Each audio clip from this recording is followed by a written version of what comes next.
अच्छा ओके ठीक है ओके औज़ु बिल्लाहि मिनश शैतानिर रजीम बिस्मिल्लाहिर रहमानिर रहीम रब्बि इश्रह ली सदरी व यस्सिर ली अमरी वहलुल उक़दतम मिन लिसानी यफ़क़हू क़ौली सदक़ल्लाहुल अलीयुल अज़ीम। अस्सलाम वालेकुम all of you and welcome और कॉन्ग्रेचुलेशन कि जी सबका थ्योरी क्लियर हो चुका है। सबके क्लियर हैं? गुड। चलिए ओके बिफोर वी स्टार्ट पहले तो मैं अपना इंट्रोडक्शन दे दूं कि I am professor Iqbal Hussain and I am professor at Bairia university. और थैंक यू और professor Atif for inviting me to give me this opportunity. And before we proceed, first of all, this is not a formal lecture. ठीक है? At this stage, we expect you know everything. Rather, you even know better than us. Because कि आप लोग ने तो अभी books पढ़ी है, हमने तो पता नहीं कब पढ़ी थी.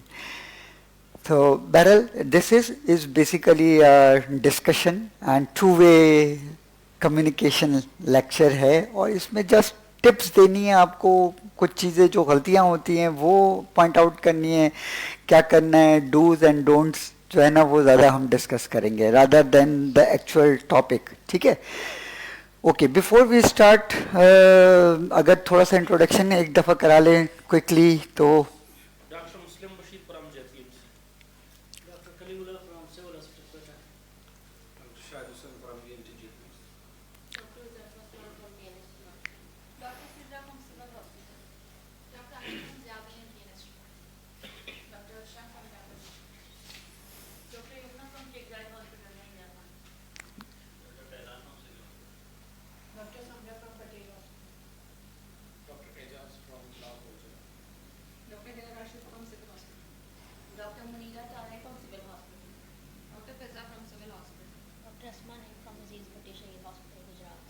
okay majority are from the civil hospital chale okay you know the topic given to me for today's discussion is neck mass or neck swelling. This is our university building, Bahria University Health Sciences campus. Neck mass, you know, it's a very, very common clinical entity and most of the time you come across patient with a neck mass. So in part 2 examination also you will come across different cases of neck masses in long case as well, in short case as well as in talks. So you come across cases in all the three formats of examination. So you must be prepared for each and every aspect regarding the patient with neck mass. You know, neck mass is a common clinical entity that you may come across patient from all the age groups. Pediatric patient, middle-aged patient, young patient, old-age patient, depending upon different, and age is very, very important when you are dealing with the neck mass patient. So age of the patient very complex and many a times the differential diagnosis or the provisional diagnosis or your clinical diagnosis is not clear even at the end of thorough history and thorough clinical examination. You either you have a list of differential diagnosis and sometimes you may get one or two provisional diagnoses as well, but many a times it is a diagnosis is complex and difficult. So that's why systematic approach, that is very, very important. Always go systematically. Don't jump on the diagnosis. Patient देखा और दूर से ही कि जी diagnosis is this. ठीक है? तो don't do this. Many a time obvious diagnosis नजर भी आ रहा होता है लेकिन diagnosis कुछ और होता है. ठीक है? तो always go systematically. एग्जाम में हमेशा जो एग्जामिनर नोट करता है वो यही चीज नोट करता है कि हाउ सिस्टमैटिक यू आर. ठीक है? प्रॉपर हिस्ट्री, अगर हिस्ट्री ले रहे हैं तो प्रॉपर हिस्ट्री लेनी है. एग्जामिनेशन है तो प्रॉपर जंप ना करें, ये एक एग्जामिनेशन थोड़ा सा पार्ट इसका कर लिया, थोड़ा इसका कर लिया, थोड़ा फिर बीच में क्या है भूल गए, बहुत सारी चीजें मिस हो गई। तो ये जो मिस हो रही हैं चीजें, वो ही एक्चुअल में जो फेलियर्स के रीजन होते हैं, वो यही मिसिंग चीजें होती है। तो always go very very systematically, ठीक है। Causes of neck swelling, you know, it's a long list, starting from the thyroid, salivary. Will not discuss thyroid or salivary gland because इसके lecture आपके अलग होंगे thyroid को, तो we will mostly concentrate on other causes, ठीक है। thyroid और salivary gland का तो अभी हुआ है, तो will not discuss salivary gland, will not discuss thyroid. Other than so many structures in the neck from where the mass can arise, tumor can arise, abscess can arise, cyst can arise, congenital causes from the skin swelling, neurogenic, vascular, mesenchymal tumors, infective or pyogenic origin, laryngocele, carotid body tumor, glomus tumor. So there is a long list of long masses, right? So we cannot discuss each and every topic in detail. That's not possible for one lecture. तो हम तो सिर्फ उसको examination point of view से इसको चीजों को discuss करेंगे। दिस इज अ पेशेंट, ठीक है, presented to you with a swelling in the submandibular region. You can see it's it's almost 2 months origin, 1.5 to 2 months origin, no signs of inflammation, it's regular, smooth, margins are clear, consistency is firm to hard in consistency, right? So what do you think? What first thing you will suspect?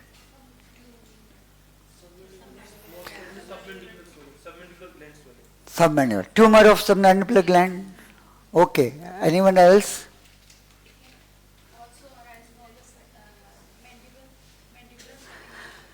Mandibular swelling भी हो सकती है, चलें, okay. और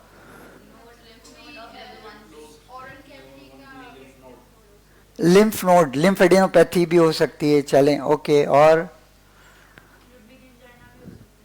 लुडविग्स angina, इतना site पे usually तो mid line में होता है, मिड लाइन इन्वॉल्व होती है, साइड पे भी जा सकता है, ओके, ठीक है। और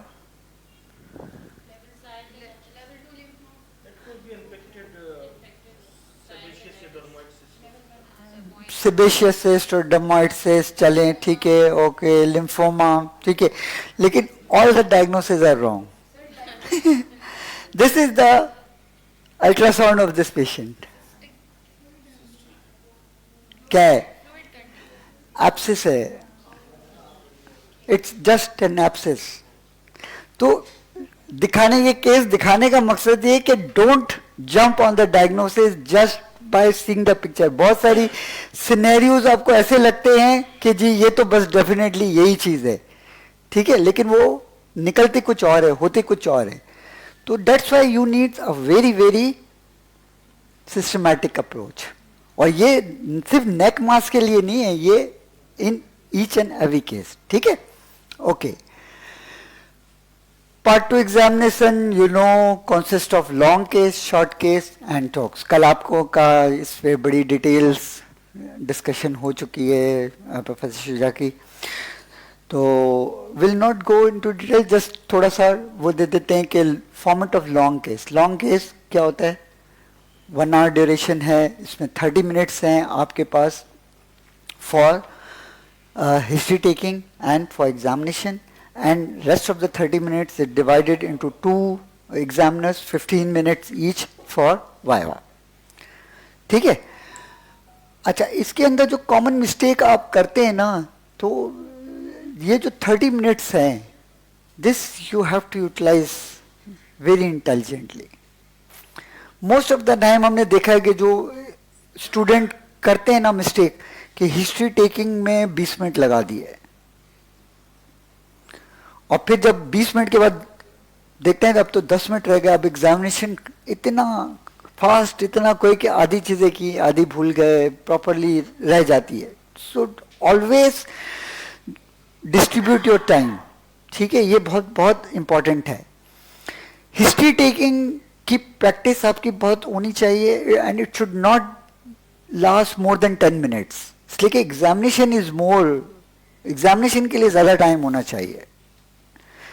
ठीक है, तो always take history in first 10 minutes and then do examination for. ठीक है, आधा आधा भी ना करें. बहुत सारे होते हैं जी 15 मिनट हिस्ट्री लेंगे, 15 मिनट एग्जामिनेशन करेंगे, लेकिन एग्जामिनेशन में ज़्यादा टाइम लगता है, हिस्ट्री टेकिंग में कम टाइम लगता है. तो ऑलवेज डिस्ट्रीब्यूट. आपकी प्रैक्टिस होनी चाहिए हिस्ट्री टेकिंग की ऐसी कि आप 10 मिनट के अंदर हिस्ट्री ले लें. ठीक है, तो that is very very important. फिर डिस्कशन है 30 मिनट्स का, जिसमें 15 मिनट ईच एग्जामिनर्स के पास होते हैं. सवाल एक एग्जामिनर पूछा होता है, मार्किंग दोनों कर रहे होते हैं. ठीक है, ये नहीं है कि जिसने सवाल पूछा है मार्किंग से वही कर रहा है. आपके जवाब पे वो भी मार्किंग करेगा, दूसरा भी मार्किंग करेगा और एग्रीगेट के अंदर रिजल्ट आता है.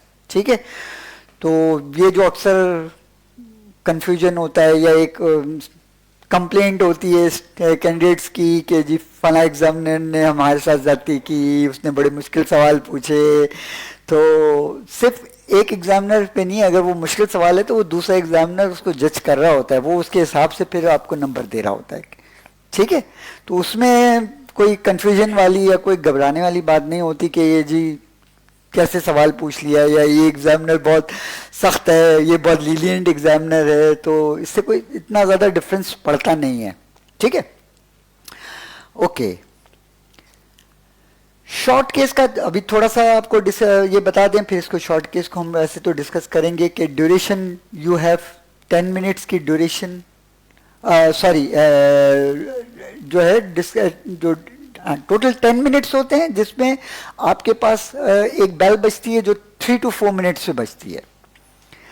That 3 to 4 minutes is for your examination.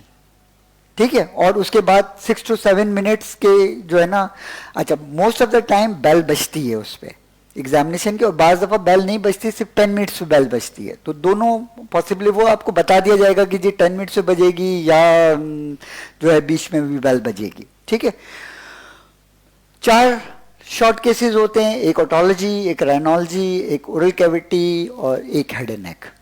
ठीक है,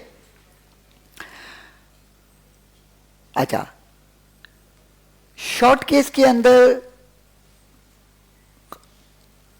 प्रेजेंटेशन, अभी थोड़ा सा हम लॉन्ग केस पे भी डिस्कस करेंगे उसकी प्रेजेंटेशन कैसे करनी है. प्रेजेंटेशन में जो शॉर्ट केस की प्रेजेंटेशन है ना, it should be very brief. Most of the time आप वो शुरू करते हैं जी my patient is well sitting comfortably on the chair. ये सारी चीजें लॉन्ग केस के अंदर आपने बतानी है. शॉर्ट केस के अंदर जस्ट पॉजिटिव फाइंडिंग्स. ठीक है, इसलिए कि वहां पे आपके पास इतना टाइम नहीं है कि आप इतनी डिटेल में एक एक चीज बता रहे हैं. वहां पे एग्जामिनर एक्सपेक्ट करता है कि जी you should be very specific pertinent to that patient, जो पॉजिटिव फाइंडिंग है या बहुत ज्यादा रेलिवेंट नेगेटिव फाइंडिंग. ठीक है, ये नहीं कि there is no pulsation, there is no scar mark, ये वो पूरे लाइन से गिना. भाई जो चीज नो है वो छोड़ दें शॉर्ट केस के अंदर. ठीक है, तो ये इंपॉर्टेंट है. तो पॉजिटिव फाइंडिंग होती है, फिर वो आपसे एक प्रोविजनल डायग्नोसिस पूछता है कि what is your clinical impression. ठीक है, डायग्नोसिस से क्या आपने सिर्फ शॉर्ट केस किया है ना. शॉर्ट केस के अंदर जो केसेस होते हैं वो ऐसे होते हैं कि यूजुअली स्पॉट डायग्नोसिस होते हैं. अगर आपने प्रॉपर एग्जामिनेशन किया है तो at the end of examination you will be able to pinpoint a one clinical diagnosis. जो क्लिनिकल डायग्नोसिस है वो आपने बताना है.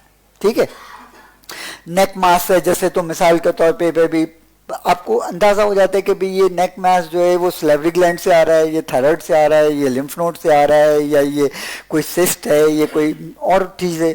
ठीक है, तो जस्ट आपने डायग्नोसिस वो आपसे पूछता है, फिर उसके बाद वो पूछता है what you will do next investigation. तो इन्वेस्टिगेशन फर्दर जो भी आप शॉर्ट केस के अंदर अगेन आप एक तो बेसलाइन इन्वेस्टिगेशंस हैं, वो आपने सर्जरी के लिए जो उसके लिए करनी है वो तो है ही है, लेकिन शॉर्ट केस के अंदर just concentrate on the diagnosis first. तो डायग्नोसिस के हवाले से आप बोल दे बता दें कि भाई baseline investigation, besides baseline investigation, first of all या I will like to do this, ठीक है। और फिर डेफिनेटली वो उस केस की फर्दर मैनेजमेंट पूछेगा, medical management and surgical management, तो वो आपने बतानी होगी। टोक्स तो आप लोग दे चुके हैं, पार्ट आईएमएम में भी दिया है, सिमिलर वही चीज होती है जो टोक्स के 15 स्टेशन होते हैं, सारे के सारे इंटरेक्टिव होते हैं, स्टैटिक स्टेशन खत्म हो गए हैं, और ड्यूरेशन उसकी 7 मिनट्स होती है। यूजुअली फोटोग्राफ होता है, कोई एक्सरे होता है, कोई टिम्पैनोग्राम होता है या ऑडियोग्राम होता है, ठीक है, या कोई और पिक्चर होती है, उसके साथ उसका एक सिनेरियो, क्लिनिकल सिनेरियो हो भी सकता है, नहीं भी हो सकता, और उसके बाद उसके से रिलेटेड क्वेश्चंस होते हैं, ठीक है।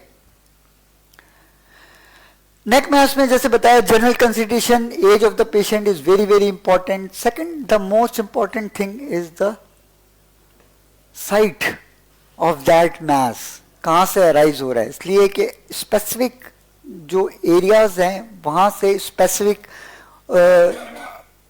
ऑर्गन से वो मैस अराइज हो रहा है, तो आपको ये अच्छी तरह से पता होना चाहिए, ठीक है। Triangles of the NEC will not go into detail of anatomy की डिटेल्स में नहीं जाएंगे, यू मस्ट नो, सीख लेंगे, ये पूछा जा सकता है, पूछ सकते हैं ट्रायंगल्स ऑफ नेक, ठीक है, कौन सा ट्रायंगल है, उस ट्रायंगल का कंटेंट क्या है, उसमें से क्या जो कॉमन मासेस है उस ट्रायंगल्स में क्या हो सकते हैं। तो triangles of the neck very very important, इसको मिस नहीं करना, जरूर जरूर रिवाइज करके जाना है इसमें, ठीक है। चलें अब आ जाते हैं, अब पहले स्टार्ट करते हैं लॉन्ग केस से। तो लॉन्ग केस में आपने करना क्या है, लॉन्ग केस नेक मैस के हवाले से क्या आ सकता है, क्या केस आ सकता है लॉन्ग नेक मैस के हवाले से, व्हाट डू यू थिंक? नहीं, थायराइड और सैलिवरी ग्लैंड को हटा के लिम्फेडिनोपैथी सबसे मोस्ट कॉमन तो लिम्फेडिनोपैथी है, ठीक है। लिम्फेडिनोपैथी में जो केस आ सकता है वो आइदर द मेटास्टेटिक नोट का आ सकता है या ऑकल्ट प्राइमरी का आ सकता है, ठीक है। ये दो केसेस इंपॉर्टेंट है, ठीक है, लिम्फेडिनोपैथी में। और भी हो सकता है ट्यूबरकुलोसिस हो भी हो, लेकिन यूजुअली लॉन्ग केस के अंदर नहीं आता, वो फिर हम डिस्कस करेंगे, वो शॉर्ट केसेस के अंदर जो है वो इम्पॉर्टेंट है। लॉन्ग केसेस में ऐसा केस होता है जो कि जिसमें डिस्कशन भी ज़्यादा हो, जिसके अंदर एग्जामिनेशन, हिस्ट्री, सारी चीज़ें बहुत ज़्यादा हो। तो दो केसेस आपने खासतौर पे प्रिपेयर करने हैं, मेटास्टेटिक और ओकल्ट प्राइमरी। इसके अलावा क्या हो सकता है? लिम्फोमा, चलें ओके, वही लिम्फेडिनोपैथी की कॉजेज में है, वो तो आ जाएगा लिम्फोमा। तो पैराफेंजियल, ठीक है। दूसरा है कि जो पैराफेंजियल स्पेस ट्यूमर्स, ये नेक मैस के अंदर आपको इंपॉर्टेंट है, जिसके अंदर यू नो उसकी डिस्ट्रीब्यूशन के मेनली तो सैलिवरी ग्लैंड होते हैं, फिर न्यूरोजेनिक हैं, वेस्कुलर हैं, कैरोटिड बॉडी है, ठीक है, माइनर सैलिवरी ग्लैंड ट्यूमर है, टेल ऑफ पैरोटिड के ट्यूमर्स हैं। तो दो ये मतलब है कि आइदर, अब लॉन्ग केस के अंदर क्या चीज आपने उसके लिए प्रिपेयर होना है, पैराफेंजियल ट्यूमर हो सकता है, लिम्फेडिनोपैथी में मेटास्टेटिक या ऑकल्ट प्राइमरी हो सकता है, ठीक है। ये तीन जो है वो इम्पोर्टेंट समझ लें कि ये आपने इसको अपने हिसाब से प्रिपेयर करना है। अब आपने इसी को फोकस करते हुए हम थोड़े से लॉन्ग केस को डिस्कस करेंगे, ठीक है। कंप्लीट हिस्ट्री टेकिंग सबसे पहली चीज जो है, जैसे हम बताइए, सबसे इंपॉर्टेंट, और ऑलवेज गो अगेन बता रहा हूं कि चीजों को मिस नहीं करना। जो थर्ड ईयर एमबीबीएस में जो चीजें पढ़ी ना, फर्स्ट हिस्ट्री टेकिंग कि जी बायोडाटा है, प्रेजेंटिंग कंप्लेंट है, हिस्ट्री ऑफ प्रेजेंटिंग कंप्लेंट है, past history, personal history, family history, drug history, socio economic, ठीक है। तो ये आपने इसी तरह से करनी है, जंप नहीं करना है हिस्ट्री में, और वेरी क्विक डिटेल्ड हिस्ट्री बिल्कुल आपने, और स्टार्टिंग नाम से। मोस्ट ऑफ द टाइम ये भी होता है कि पूरी हिस्ट्री कैंडिडेट ले लेता है और जो सबसे पहला सवाल एग्जामिनर पूछता है कि what is the name of your patient, नाम ही भूल गया इसका पूछना। ठीक है, तो ये हैबिट आप बनाएं कि चीजों को बिल्कुल रटी हुई होनी चाहिए फिंगर टिप्स पे, कि ये करना है, फिर ये करना है, फिर ये करना है, फिर ये करना है। ठीक है, always starting with the biodata, name, age, gender, address, contact number, ठीक है, कहाँ से आया पूछनी है। Then comes the presenting complaint, किस वजह से आए हैं। ठीक है, बहुत बेसिक चीजें हैं लेकिन ये मिस होती हैं। ठीक है, ये तो बिल्कुल समझ लेंगे, जो मैंने कहा ना थर्ड ईयर में जाते हैं तो सबसे पहली चीज है हिस्ट्री टेकिंग सिखाई जाती है, तो वो बस समझ लेंगे जी थर्ड ईयर में आपने जो हिस्ट्री टेकिंग सीखी है वो आपने अप्लाई करनी है, उसी तरह से अप्लाई करनी है।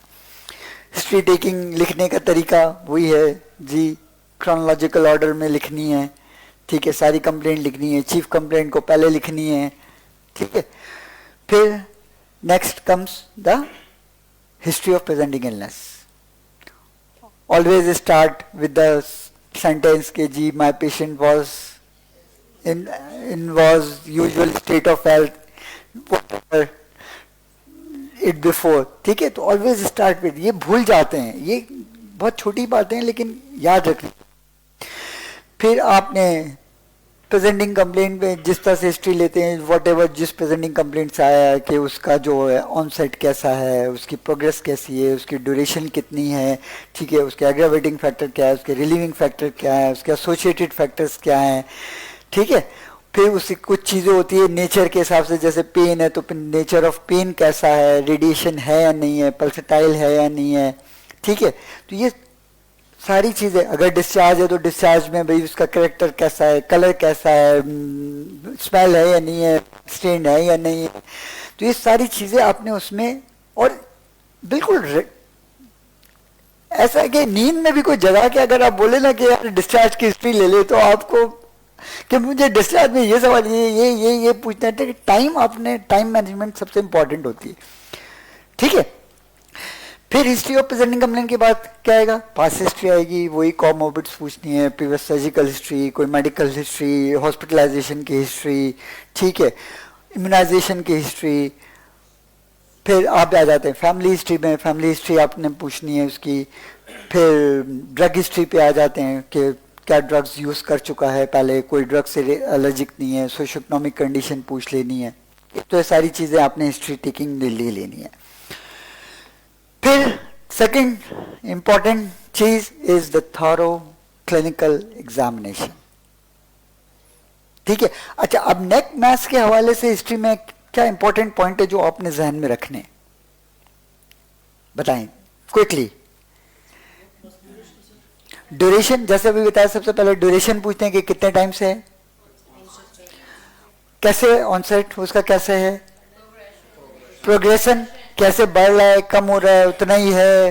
ठीक है, रैपिडली बढ़ रहा है, कम बढ़ रहा है, जैसे तो उसकी एसोसिएटेड सिम्टम्स में उसके पेन है, पेनफुल है या नहीं, इसलिए कि पेनफुल अगर मास है तो उसके डिफरेंशियल डायग्नोसिस अलग हो जाएंगे, नॉन पेनफुल है तो उसके डिफरेंशियल डायग्नोसिस अलग हो जाएंगे। ठीक है,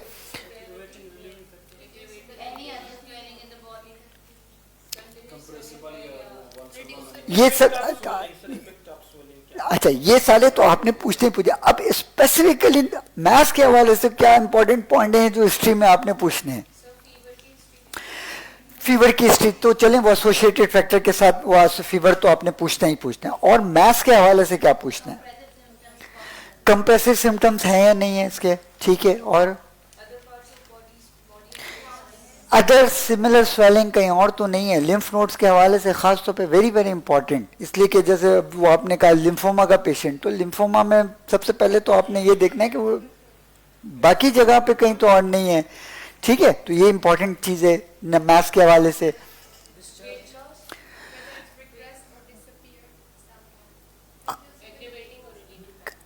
रिड्यूसिबिलिटी, वैसे तो आप एग्जामिनेशन में भी जब वो करेंगे, लेकिन ये कि ये कोई स्वेलिंग गायब हो जाती है या बढ़ जाती है, कम हो जाती है किसी चीज से। ठीक है, सलेवरी ग्लैंड में, सब मैंडिबुलर में खास तौर पे ड्यूरिंग मील इंक्रीज होती है, तो वो आपने पूछनी होती है। और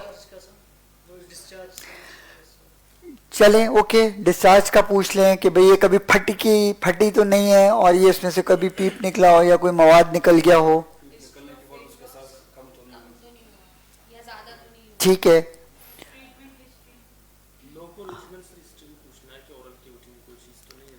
यस, खासतौर पर जब हमने कहा ना कि लॉन्ग केस में आपको पैराफेंजियल ट्यूमर, तो पैराफेंजियल का इफेक्ट सिर्फ नेक में नहीं आ रहा, अंदर भी जो जा रहा है ना, अंदर के हवाले से डिस्फेजिया की हिस्ट्री है या नहीं है, द थ्रोट पेन है या नहीं है, ठीक है।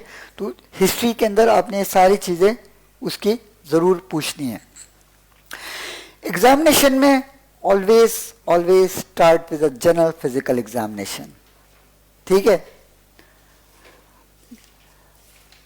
ये भी बहुत दफा होता है कि बड़ा अच्छा एग्जामिनेशन किया, लोकल स्वेलिंग का एग्जामिनेशन बड़ा जबरदस्त किया, सब कुछ किया, लेकिन एनीमिया ही नहीं देखा, पेशेंट एनीमिक है या नहीं है, ठीक है। तो अगेन फिर वही बात, सिस्टमैटिक अप्रोच इज, जो एग्जाम में पास होने के लिए ना, वो diagnosis is not so important, approach is more important then the diagnosis, ठीक है। तो always start with the general physical examination. जो जनरल फिजिकल एग्जामिनेशन है तो पेशेंट की अपीयरेंस देखते हैं कि कैसा है, भी पेशेंट पेन में है, रिलैक्स बैठा हुआ है, कैसा है, ठीक है। फिर उसके बाद आप सारी चीजें, वाइटल साइंस उसी वक्त सबसे पहले कर लें, ठीक है। Vital sign very very important. Infective कोई पैथोलॉजी होती है बाज़ दफ़ा और पेशेंट कैंडिडेट ने टेम्परेचर ही चेक नहीं किया उसका, ठीक है, या ब्लड प्रेशर चेक नहीं किया, भूल गया, पल्स चेक नहीं की, तो सिस्टमैटिक जाएं, वाइटल साइंस करें। फिर उसके बाद जनरल में एनीमिया है, एडीमा है, जॉन्डिस है, ये सारी चीज़ें आपने एग्जामिन करनी है। फिर then comes to the local examination. Local examination में भी कोई एक specific, there is no specific pattern कि जी आपने पहले थ्रोट ही करना है या पहले ईयर ही करना है या वॉट एवर। अगर नेक मैथ्स के हवाले से तो you can always start with the neck maths, ठीक है। तो मैथ्स की एग्जामिनेशन आप शुरू कर दें। अगेन एग्जामिनेशन जब आप कर रहे हैं तो स्वेलिंग का एग्जामिनेशन अच्छी तरह से पढ़ना है, एक एक पॉइंट, एक एक जो चीजें उसके अंदर सारी आपको पता होनी चाहिए, ठीक है। Site number, size, shape, margin, surface, फिर overlying skin, pigmentation, scar mark, sinus, opening, discharge, फिर मूवमेंट और डिग्लिटेशन और टंग प्रोट्रूजन, अगर मिड लाइन स्वेलिंग है तो patient is asked to cough है, पल्सेटाइल स्वेलिंग है या नहीं है, ठीक है। तो सारे पॉइंट्स आपने नोट करने, ठीक है। फिर इंस्पेक्शन के बाद then comes the palpation. Again इसके अंदर भी फिर आपने जंप नहीं करनी है चीजों को, हमेशा बार बार यही बात बोल रहा हूं, चीजें मिस ना करें। एक सीक्वेंस आपने बनाया हुआ होगा तो आपको याद रहेगा वो, ठीक है। तो पैल्पेशन में you always starts with the, जो आपने जो चीजें चेक की हैं ऑन इंस्पेक्शन, साइट है, साइज है, शेप है, सरफेस है, मार्जिन है, सारी अब आपने पैल्पेशन करके देख लिया। Tenderness, temperature, consistency, fluctuation, reducibility, compressibility, mobility of the swelling, mobility of the overlying skin, transillumination, कोई चीज भूली नहीं है इसमें, ठीक है।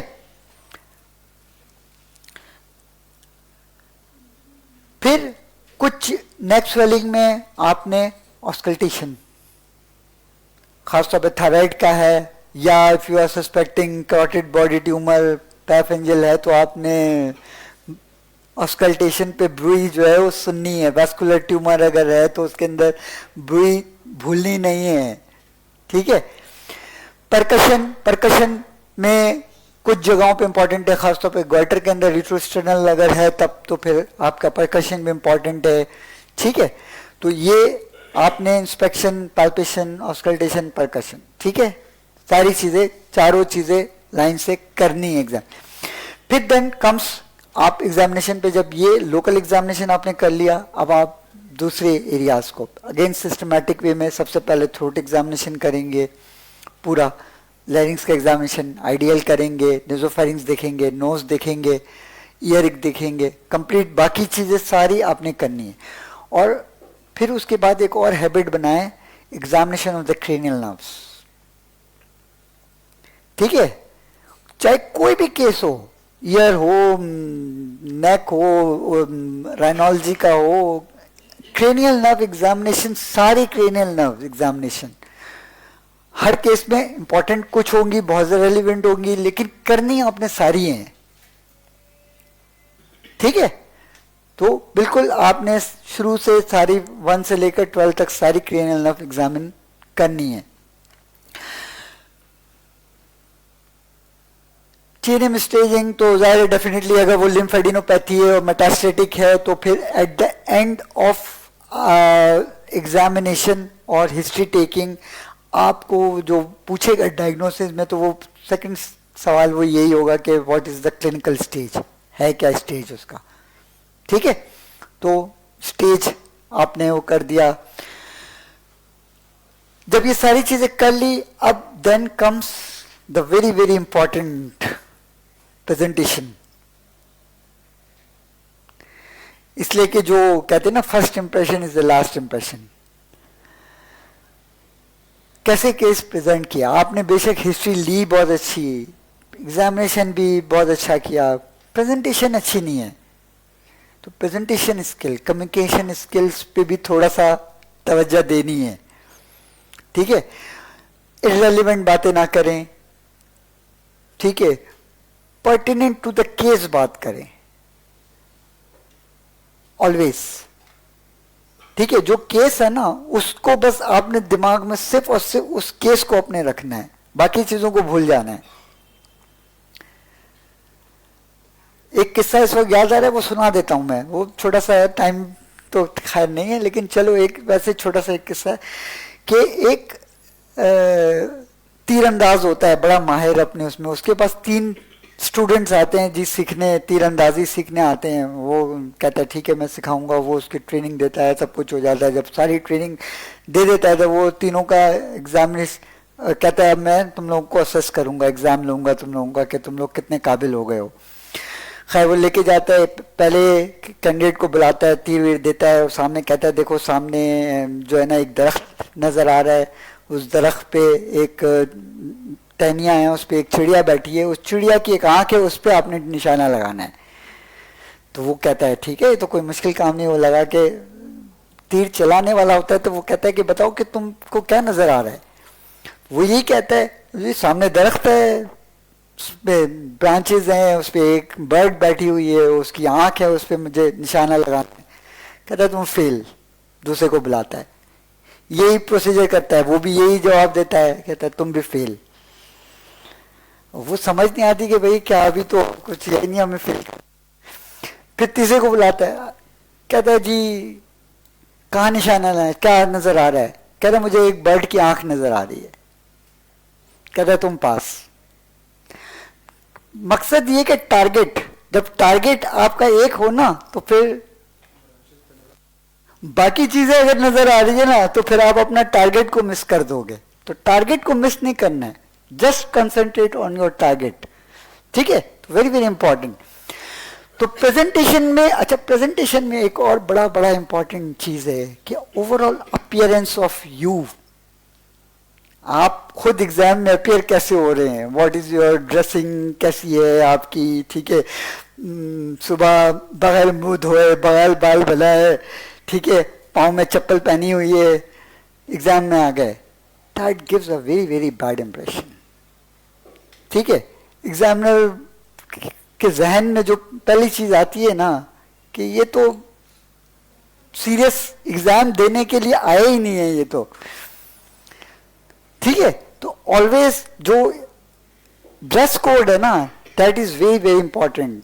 व्हाइट कोट अगर पहना हुआ है आपने तो व्हाइट कोट प्रॉपर होना चाहिए, ये नहीं कि वैसे ही रोल किया हुआ वैसे ही पहन के आ गए, मैला भी है, देखने में बुरा लग रहा है। वेरी वेरी इंपॉर्टेंट ये चीज अपनी ड्रेसिंग पे सुबह खास तौर पे थोड़ी सी मेहनत करनी है, ठीक है, प्रॉपरली ड्रेसअप होना है और आना है। लेकिन प्रेजेंटेशन आपकी जब होती है ना, तो सबसे पहले अपीयरेंस आती है उसके अंदर, ठीक है। तो उस पर खास तौर पे प्रेजेंटेशन पे ख्याल रखना है। प्रेजेंटेशन में जब हिस्ट्री आपने पूछनी है तो आपने यू ऑलवेज स्टार्ट अगेन नाम से शुरू करना है। माई पेशेंट इज दिस, ठीक है, एज इतनी है, ये है, यहाँ का रेजिडेंट है, comes with this presenting complaint, जो है। फिर उसके बाद आपने उसी तरह से, जिस तरह से हिस्ट्री ली है, उसी तरह से आपने प्रेजेंटेशन देनी है। लॉन्ग केस के अंदर आप डिटेल हिस्ट्री भी प्रेजेंट कर सकते हैं, डिटेल एग्जामिनेशन भी, वहाँ पे वो सारी चीज़ें कि my patient is sitting comfortably या ऑन द चेयर, ठीक है, और लुकिंग दिस और ये वो सब चीज़ें आप लॉन्ग केस में बता सकते हैं। लेकिन अगेन ये नहीं कि सारा टाइम आपने उस पर ज़ाया कर दिया। Time management again very very important. अगर कोई नेगेटिव चीज़ें भी बताती हैं ना, तो वो नेगेटिव चीज़ें बताएं जो कि उस केस से रेलिवेंट हो, ठीक है। तो जो चीज ऑब्वियस है कि यार ये नहीं है, ये अब उस पर टाइम नहीं जाया करें, ठीक है। और ये भी ना सोचें कि जी ये तो ऑब्वियस है तो मैं नहीं बताता, ये तो एग्जामिनर को पता है। तो वो बाज़ दफा वो नेगेटिव चीजें इंपॉर्टेंट होती हैं जो बतानी होती है, तो वो आप लॉन्ग केस के अंदर तो जरूर बताएं, ठीक है। फिर जब प्रेजेंटेशन आपकी कंप्लीट हो गई तो देन एग्जामिनर का जो फर्स्ट क्वेश्चन होता है, what is your clinical diagnosis या प्रोविजनल डायग्नोसिस, ठीक है। इसलिए कि आप हिस्ट्री ले चुके हो, एग्जामिनेशन आप कर चुके हो। Now at this stage you must have a clear diagnosis. Clear diagnosis से मुराद ये है कि क्लिनिकल डायग्नोसिस, ठीक है।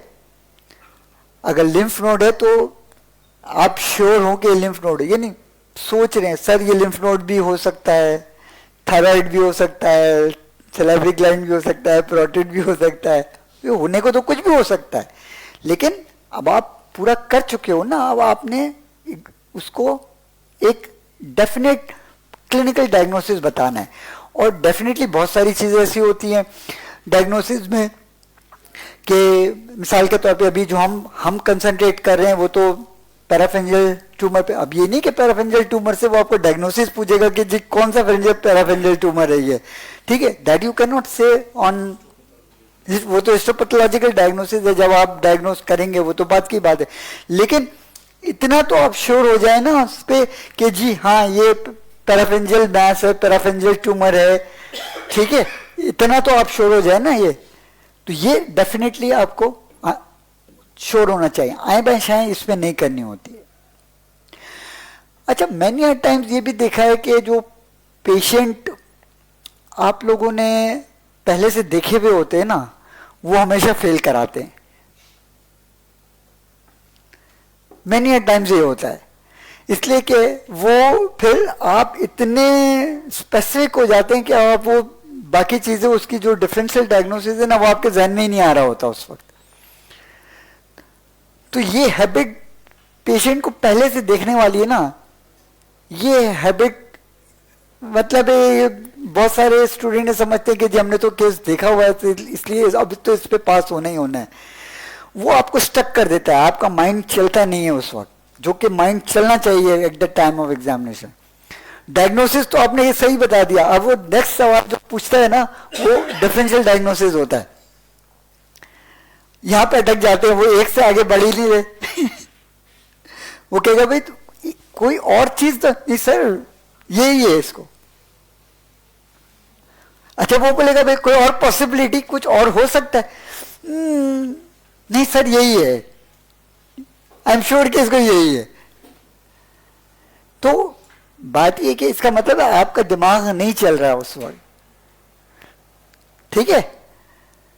तो माय एडवाइस इज कि जी एग्जाम की रात को या एग्जाम से एक दिन पहले पेशेंट देखना वो मैनी टाइम्स फायदे के बजाय नुकसान पहुंचाता है, ठीक है। ओके, तो डिफरेंशियल डायग्नोसिस पे वो आपसे पूछेगा, तो ये बड़ा इंपॉर्टेंट है, डिफरेंशियल डायग्नोसिस आपके पास होना चाहिए। ठीक है, अब जैसे बताया कि मिसाल के तौर पे अगर लिम्फ एडिनोपैथी आप सस्पेक्ट कर रहे हैं कि ये लिम्फ नोड है, लिम्फ एडिनोपैथी, तो लिम्फ एडिनोपैथी के तो सो मैनी केसेस हैं। अब आपके कुछ तो डायग्नोसिस बनाए ना कि ये मेटास्टेटिक नोड लग रहा है, या ये ट्यूबरकुलस नोड लग रहा है, या ये लिम्फोमा लग रहा है, क्या है क्लिनिकली, लग क्या रहा है, ये निकलेगा तो जो भी वो तो आपने आगे इन्वेस्टिगेशन कराएंगे, लेकिन आपके जहन में होना चाहिए कि भाई फर्स्ट ये कि ये चीज हो सकती है, इसके अलावा ये भी हो सकता है, ये भी हो सकता है, ये भी हो सकता है, ये भी हो सकता है। 4-5 differential diagnosis very very important, लेकिन ये सवाल भी बहुत इंपॉर्टेंट है डिफरेंशियल डायग्नोसिस का। देन कम्स द आपकी इन्वेस्टिगेशन आती है। अब वो आपसे अगला सवाल यही पूछेगा, now what you will do. ठीक है, अब नेक मैस के हवाले से क्या क्या इन्वेस्टिगेशन है, common investigation you all know कि जो नेक मैस के हवाले से सबसे आसान और सबसे cost effective ultrasonography, it gives you a lot of information. फिर आप सीटी कराओगे या एमआरआई कराओगे, और सस्पेक्टेड केसेस में फिर आप एफएनएसी कराओगे। तो ये 3-4 इन्वेस्टिगेशन है जो आपको अच्छी तरह से पता होनी चाहिए। थायराइड है तो न्यूक्लियोटाइड स्कैनिंग, थायराइड स्कैन किया जाएगा, वो भी छोड़ देते हैं। थायराइड अगर सैलिवरी ग्लैंड है तो सैलोग्राम करा सकते हैं। फिर कुछ इन्फेक्टिव कंडीशंस हैं तो फिर फिजियोलॉजिकल टेस्ट इंपॉर्टेंट है, लेकिन लॉन्ग केस में आमतौर पे इन्फेक्टिव केस नहीं आते। इसकी details you all know, ultrasonography आपको क्या इंफॉर्मेशन देता है। ठीक है, सीटी के क्या फायदे हैं, एमआरआई ये हम छोड़ देते हैं, फाइनल एस्पिरेशन, ये सब चीजें तो आपको यू ऑलरेडी नो। अब आ जाए, आपने इन्वेस्टिगेशन सारी बता दी कि भाई अब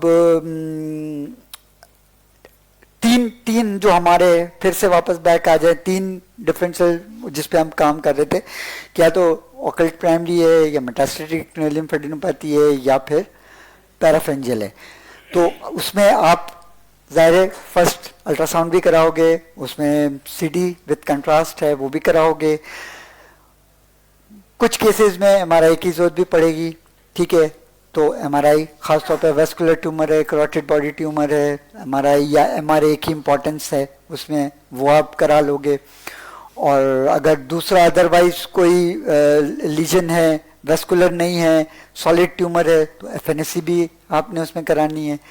तो ये सारी 3-4 चीज़ें जो आप करवाते हो, तो इससे आपको डेफिनेटली डायग्नोसिस मिल जाता है। और most of the time long case के अंदर ये सारी इन्वेस्टिगेशन अगर पेशेंट की हुई होती है, तो वो एग्जामिनर आपको ये इन्वेस्टिगेशन दे देता है कि जी ये सीटी की रिपोर्ट है, ये एफएनसी की रिपोर्ट है, ये अल्ट्रासोनोग्राफी की रिपोर्ट है, ये एमआरआई की या एमआरए की रिपोर्ट है।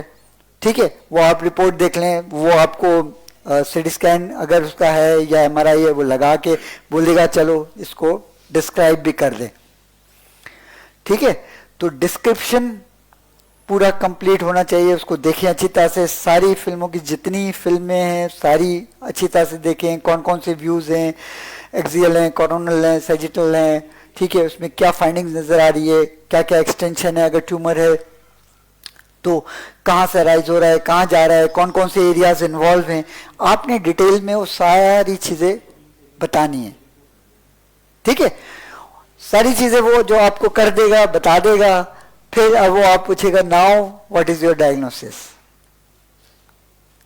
अब आपके पास डेफिनेटली डायग्नोसिस आ गया, इसलिए कि आपने हिस्ट्री ले ली, आपने एग्जामिनेशन कर लिया, आपने सारी इन्वेस्टिगेशन भी करा ली। अब आपका डायग्नोसिस आ गया कि जी इसको ये है। ठीक है, अब वो जब ये आ जाएगा तो मैनेजमेंट में आएगा कि जी अब इसका करोगे क्या, हाउ विल प्रोसीड फर्दर, क्या करना है इसका आगे। ठीक है, अगेन ट्यूमर है, पैराफेंजियल ट्यूमर है, मेडिकल तो मैनेजमेंट कोई है नहीं, उसकी सर्जिकल मैनेजमेंट है। ठीक है, तो वो तो उसकी मैनेजमेंट में वो आप बताओगे। अगर ऑकल्ट प्राइमरी है तो सबसे पहला आपका, अच्छा इसके साथ अकल प्राइमरी अगर सस्पेक्ट कर रहे हो आप, तो फिर इसका प्राइमरी ढूंढना है, प्राइमरी आपको मिलना चाहिए, ठीक है। और अगर प्राइमरी नहीं है तो फिर वो आपके अकल प्राइमरी में प्राइमरी कहाँ कहाँ हो सकता है वो आपको पता होना चाहिए, सारी साइट्स हो सकती हैं, वहाँ से आप ब्लाइंड बायोप्सी करवा सकते हो, वो आपने बता देना है। और अगर मेटास्टेटिक है तो डेफिनेटली उसको कोई ना कोई प्राइमरी होगा जो कि एग्जामिनेशन पे और हिस्ट्री टेकिंग पे आपको मिल रहा होगा कि भाई वो लैरिंग से आ रहा है या ओरल कैविटी से आ रहा है या नोज एंड पैरनल साइनसेस आ रहा है, उसके हिसाब से उसकी आपने ऑपरेटिव मैनेजमेंट बतानी है, ठीक है। फिर जब आप सर्जिकल उस पर आते हैं तो वो आपसे 3-4 चीजें ऑपरेशन के हवाले से पूछता है। सबसे पहले तो जी वो इस जो भी सर्जरी है उसके ऑपरेटिव स्टेप्स, ठीक है। तो क्विकली आपने स्टेप्स बता देने। हमेशा शुरू करें कि जी पोजीशन क्या रखेंगे, ड्रैपिंग कैसे करेंगे, इंसिशन क्या कौन सा लगाएंगे, इंसिशन के बाद कौन कौन से स्ट्रक्चर आएंगे, क्या सेपरेट करेंगे। तो पूरे स्टेप्स जो है ना आपने जैसे जैसे बुक्स से आपने पढ़े हुए होते हैं वो सारे स्टेप्स आपने बताने होते हैं। फिर उसके बाद डेफिनेटली वो पोस्ट ऑपरेटिव केयर है, उसकी कॉम्प्लिकेशंस है और उस कॉम्प्लिकेशन की मैनेजमेंट है, वो उसके हवाले से आपसे पूछेगा, ठीक है। तो अब अगेन पैराफेरिंजियल है, पैराफेरिंजियल ट्यूमर है तो ज़ाहिर है पैराफेरिंजियल इसमें आप क्या करोगे, एक्सिशन करना है उस ट्यूमर का मोस्टली। तो ज़ाहिर है आपके जो होते हैं बिनाइन ट्यूमर्स होते हैं, कुछ वैस्कुलर ट्यूमर्स भी होते हैं, न्यूरोजेनिक ट्यूमर्स भी अगर हैं तो सर्जिकल ट्रीटमेंट क्या है, एक्सिशन है। और अगर ये मेटास्टेटिक नोड है, मेटास्टेटिक नोड की ट्रीटमेंट नेक डिसेक्शन है, तो नेक डिसेक्शन के हवाले से आपको सारी चीजें पता होनी चाहिए, ठीक है। नेक डिसेक्शन की सारी टाइप्स आपको पता होनी चाहिए। नेक डिसेक्शन पे आपने अगेन वो जो स्टेप्स पूछेगा तो स्टेप्स में फिर आपने स्टेप्स बताने, ठीक है। कौन सा इंसिशन देंगे, चलें स्टेप्स बता दें जरा। मेनली तो हम सब लोग इस पे कंसंट्रेट करें, नेक डिसेक्शन, आप रेडिकल नेक डिसेक्शन कर रहे हैं या मॉडिफाइड रेडिकल नेक डिसेक्शन कर रहे हैं, वॉट एवर, स्टेप्स बता दें।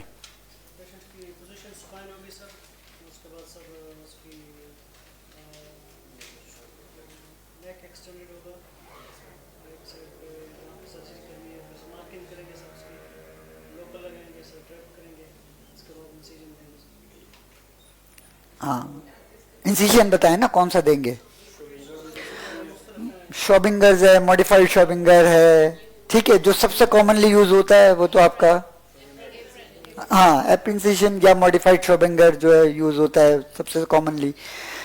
वो आपसे हो सकता है वो ये भी पूछ ले कि जी डिफरेंट इंसिशंस के फायदे क्या हैं, ठीक है। शॉबिंगर के क्या फायदे हैं, प्रिंट के क्या फायदे हैं, मैकफी के जो है क्या फायदे हैं, ठीक है।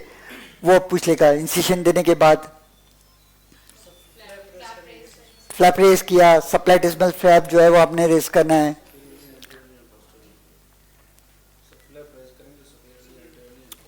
ठीक है। फिर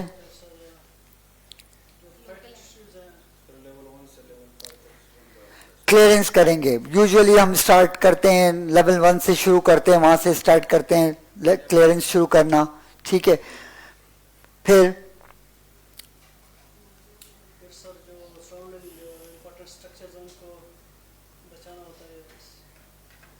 हम ये कंसंट्रेट करें ना कि रेडिकल या मॉडिफाइड रेडिकल हम कर रहे हैं तो आपने और कुछ भी तो निकालना है ना, 1 to 5 तो आपने निकाल दिया। सबमैंडिबुलर ग्लैंड चले तो वो तो वही आप जब लेवल 1 कर रहे हैं उसके साथ सबमैंडिबुलर भी निकाल लेंगे।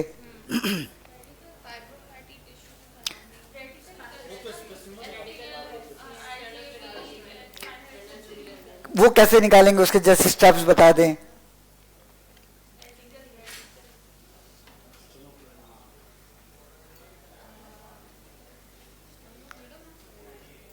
स्टेनोग्रीडोमास्टोइड निकालेंगे ना, अगर आपने निकालना है रेडिकल कर रहे हैं तो, ठीक है। अपर और लोअर पे आपने कट करके उसको सेपरेट करना है। साथ में इंटरनल जुगलर को अगेन इंटरनल जुगलर को अबव और लोअर आपने टाई करके बीच में से निकालना है, ठीक है। एसेसरी नर्व अगर निकालनी है वो आपने करनी है, ठीक है।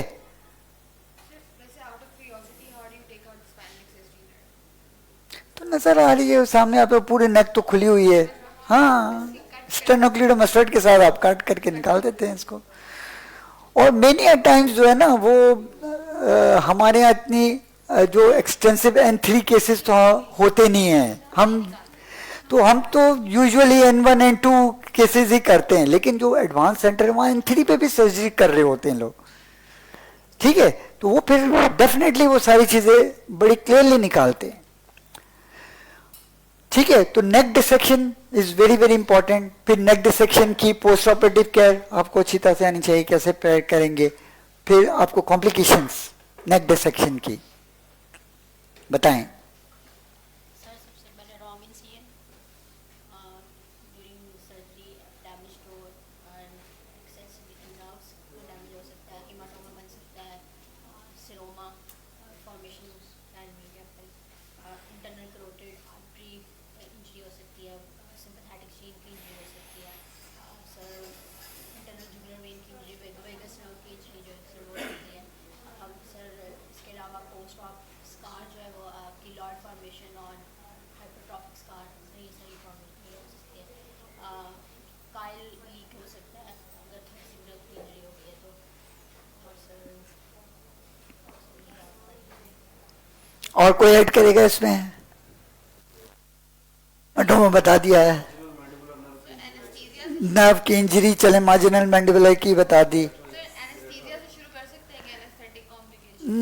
कर सकते हैं, लेकिन डेफिनेटली हम वी आर मोर स्पेसिफिक, हम अपनी फील्ड के तहत एनेस्थेटिक कॉम्प्लिकेशन तो एनेस्थीसिया वालों ने डील करनी है। नाम ले लें बेशक, besides anaesthetic complication this complication will occur, तो बिसाइड्स करके वर्ड यूज कर लिया तो इसका मतलब आपको पता है कि जो एनेस्थेटिक कॉम्प्लिकेशंस भी हो सकती है, वो भी आपने डिस्कस नहीं करनी है। हाँ हाँ, चलिए जैसे भी डिवाइड कर लें, ठीक है। बहुत सारे लोग ऑपरेटिव, पोस्ट ऑपरेटिव, कोई इमीडिएट पोस्ट ऑपरेटिव, कोई डिलेड पोस्ट ऑपरेटिव, बहुत सारे तरीके हो सकते हैं कॉम्प्लिकेशन डिस्क्राइब करने के। और क्या कॉम्प्लिकेशन रह गई हैं? काइल लीक बता दिया इन्होंने,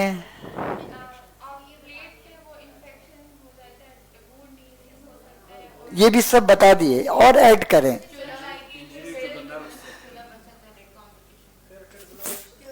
कैरोटिड ब्लोआउट सबसे सीरियस कॉम्प्लिकेशन होती है, हो सकती है। दूसरा एक फ्लैप नेक्रोसिस जो कॉमन है, ठीक है। इसमें आप जो ट्रायंगल खास तौर पे बन रहा है जहाँ पे, ठीक है, शॉबिंगर में जो है वो आपका फ्लैप नेक्रोसिस, जो एजेस होते हैं उसके अंदर आपने क्या करना होता है, एक्यूट एंगल अवॉइड करना होता है, ठीक है। वो फ्लैप नेक्रोसिस, और फ्लैप नेक्रोसिस के बाद अगर आपने खास तौर पे रेडिकल किया हुआ है और फ्लैप नेक्रोसिस हो गया तो इंटरनल कैरोटिड तो बिल्कुल उसके डीप नीचे ही पड़ी हुई है, ठीक है। उस पर अगर इन्फेक्शन हो गया तो वो कैरोटिड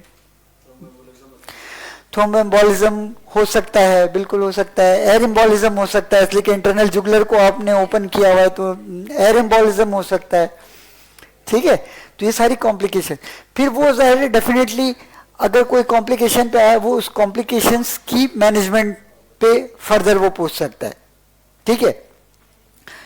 हिमाटोमा बन गया, सिरोमा बन गया, वुंड इन्फेक्शन है, उसकी ट्रीटमेंट तो है। ये काइल लीक है, काइल लीक को कैसे आप प्रिवेंट करो, वो कहेगा जी प्रिवेंट कैसे करोगे?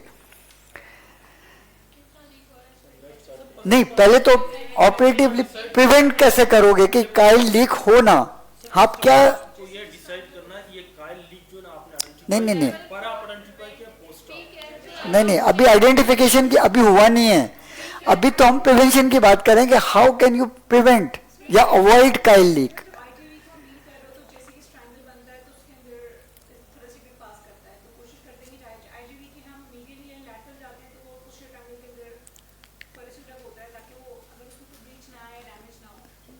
ठीक है, कौन सी साइड पे? लेफ्ट साइड पे। एक तो एक इंपॉर्टेंट है, थोरेसिक डक्ट्स आपकी लेफ्ट साइड पे, राइट साइड पे तो आप कर रहे हो तो अब यू आर सेफ, ठीक है। लेफ्ट साइड पे, ठीक है, खास तौर पे जो लेवल 4 की क्लियरेंस कर रहे हैं और वहाँ पे अगर वो एक्स्ट्रा कैप्सुलर इन्वॉल्वमेंट है, तो आपने ये जो जो बताया कि जो जंक्शन है सबक्लेवियन का और इंटरनल जुगुलर का, तो थोरेसिक डक्ट वहाँ पे एंटर होती है, वहाँ पे आपने वो केयर करनी है। इसके लिए कुछ कुछ सर्जन कुछ जगहों पे, हमारे यहाँ तो मैंने नहीं देखा किसी को करते हुए, लेकिन कुछ जगहों पे कुछ करते भी हैं आइडेंटिफाई करने के लिए थोरेसिक डक्ट को।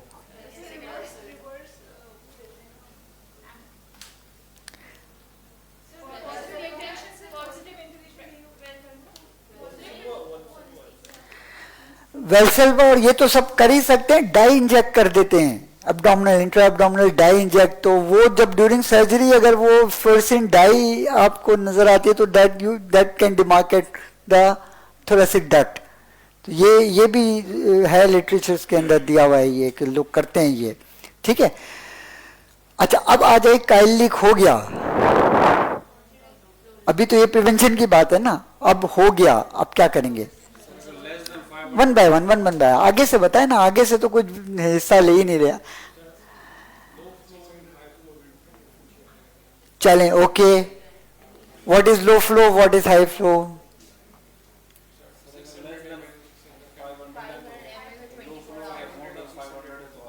ठीक है, क्या मैनेजमेंट करेंगे बताएं अब, कैसे डायग्नोज करेंगे काइल है? अपीयरेंस ऑफ द ड्रेन कैसा होता है? वाइट, मिल्की वाइट जो है अपीयरेंस अगर है तो, और उसको टेस्ट करने के लिए क्या चीज चेक करते हैं?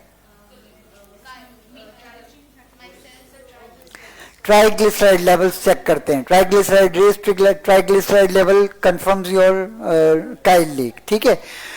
अच्छा, अब इसके अंदर लो फ्लो है या हाई फ्लो है, मैनेजमेंट में क्या करेंगे? सबसे पहले तो मेडिकल है, कंजर्वेटिव ट्रीटमेंट है जिसके अंदर लो फैट डाइट है,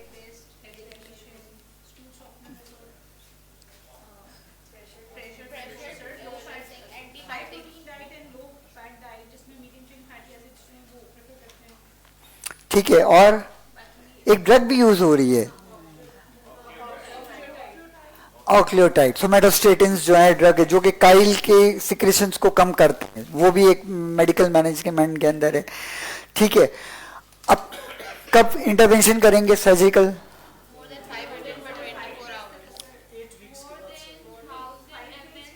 नहीं, अब सब अलग अलग बात कर रहे हैं, वन कोई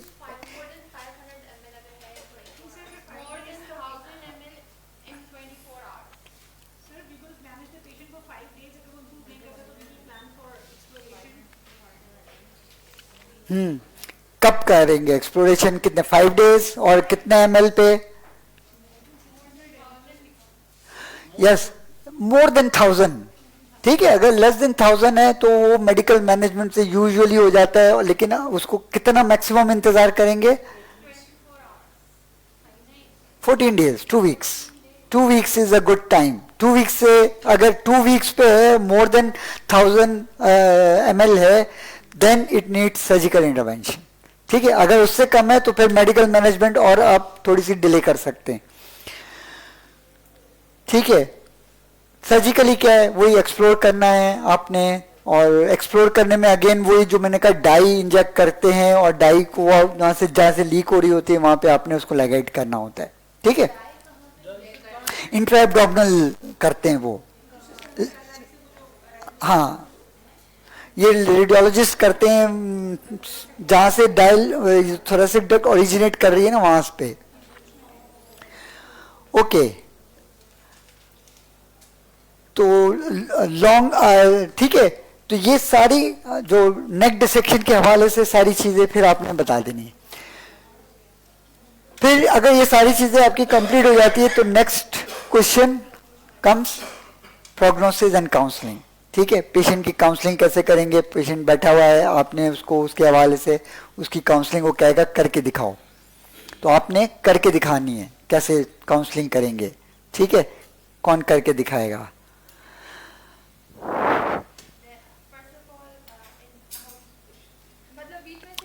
कोई एक केस ले लें, पैराफेंजल ट्यूमर है, ठीक है, आप डायग्नोस कर चुकी हैं और अब आपको उसको सर्जरी के लिए प्लान करना है, तो आप उसको कैसे काउंसल करेंगे, उसका प्रोग्नोसिस कैसे बताएंगे?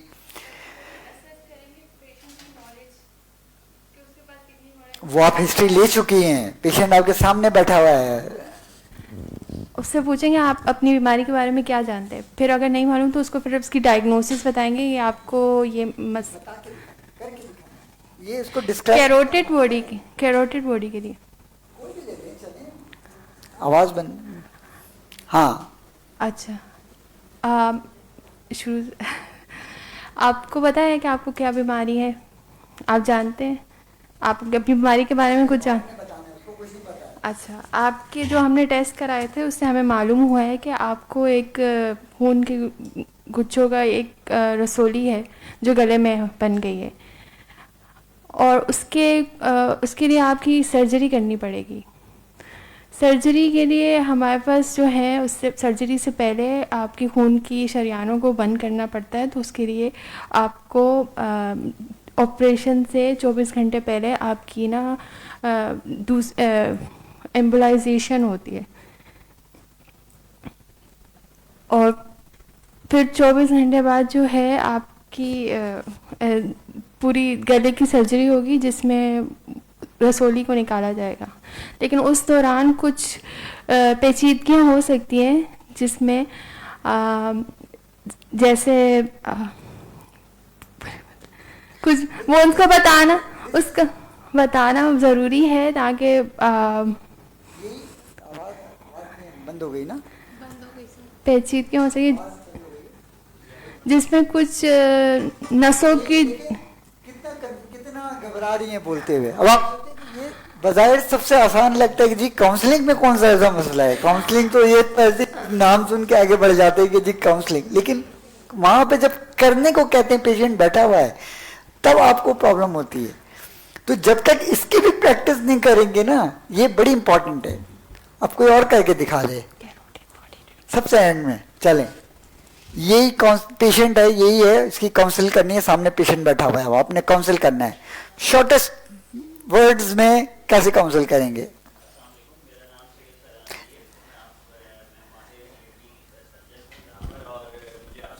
सिलसिले में बात करनी है।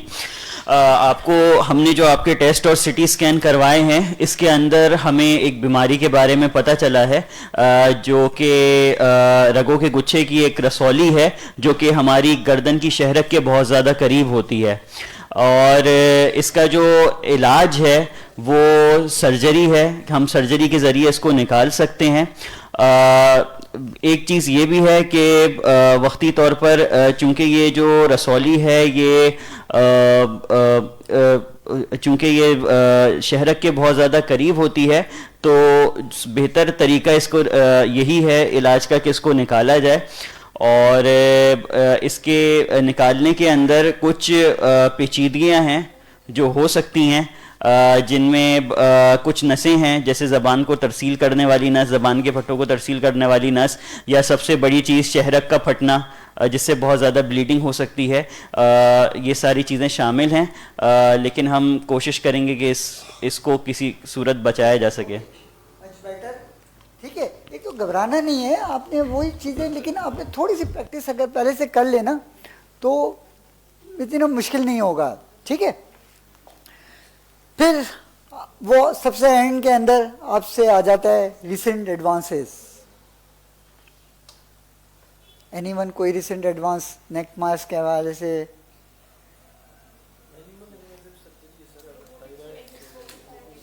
चलो जो एंडोस्कोपिक सर्जरीज है, मिनिमली जो है वो इन्वेसिव सर्जरीज हैं उसमें, उसके हवाले से एंडोस्कोपिक। ठीक है, चलें, बहुत सारी अभी जो डॉक्टर आतिफ ने भी बहुत सारी बताई, फिर सैलिवरी ग्लैंड के हवाले से भी है, सैलो एंडोस्कोपी है। ठीक है,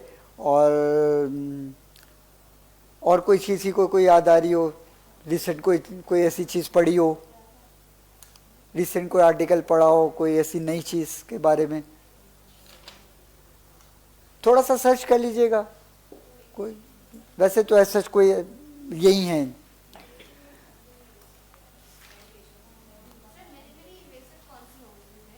मिनिमली इन्वेसिव जो होती है ना एंडोस्कोपिक, हाँ वही मिनिमली इन्वेसिव होती है ना, वो थायराइड में भी यूज हो रही है, प्रोटेट में भी यूज हो रही है, नेक में भी यूज हो रही है, इवन जो पैराफेंजल ट्यूमर्स है उसमें यूज हो रही हैं।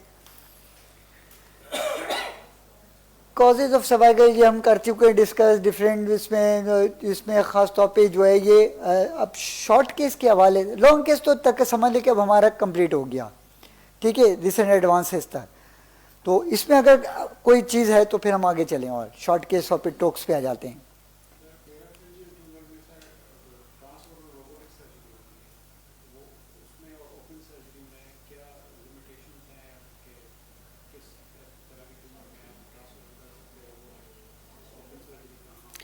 बट देखो ये again it varies from centre to centre, ठीक है, लोग हर चीज़ में बात है कि नई चीज़ें ट्राई करते हैं। देयर इज़ नो, आज हम एक बात करते हैं कल वो चीज़ और आगे चली जाती है, ठीक है। तो देयर इज़ नो स्पेसिफिक कि जी बस ये चीज़ जो है ना ये होता, it all depends on your experience, आप क्या कर सकते हैं, ठीक है। तो जो रिसेंट एडवांसेस है उसके हवाले से वो आपसे सवाल पूछ सकता है।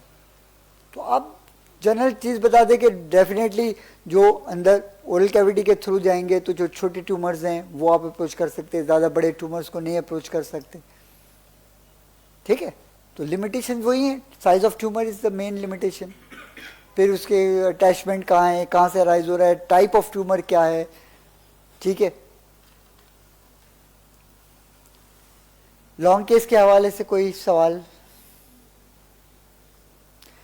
चले अब आ जाते हैं हम आपके टोक्स और शॉर्ट। अच्छा जो केसेस हैं अब जो टोक्स में आ सकते हैं या शॉर्ट केसेस में आ सकते हैं वो सिमिलर हो सकते हैं, ठीक है, वो किसी में भी आ सकते हैं जिसके अंदर अब सर्वाइकल लिम्फोडेनोपैथी में ट्यूबरकुलस लिम्फोडेनोपैथी है, ठीक है, लिम्फोमा का केस आ सकता है, मेटास्टेटिक हम कर चुके हैं, मेटास्टेटिक जो है वो आपका शॉर्ट केस में भी आ सकता है, ठीक है। कोई भी ट्यूमर के साथ नेक में है तो वो शॉर्ट केस में आ सकता है। ऑटो इम्यून तो आमतौर पे यूजुअली ईएनटी में डील नहीं होता इतना ज़्यादा। ट्यूबरकुलस लिम्फोडेनोपैथी शॉर्ट केस में आ जाता है। तो टिपिकल फीचर्स क्या होते हैं ट्यूबरकुलस लिम्फोडेनोपैथी के? Multiple nodes, matted lymph nodes, ठीक है, डिस्चार्जिंग साइनस,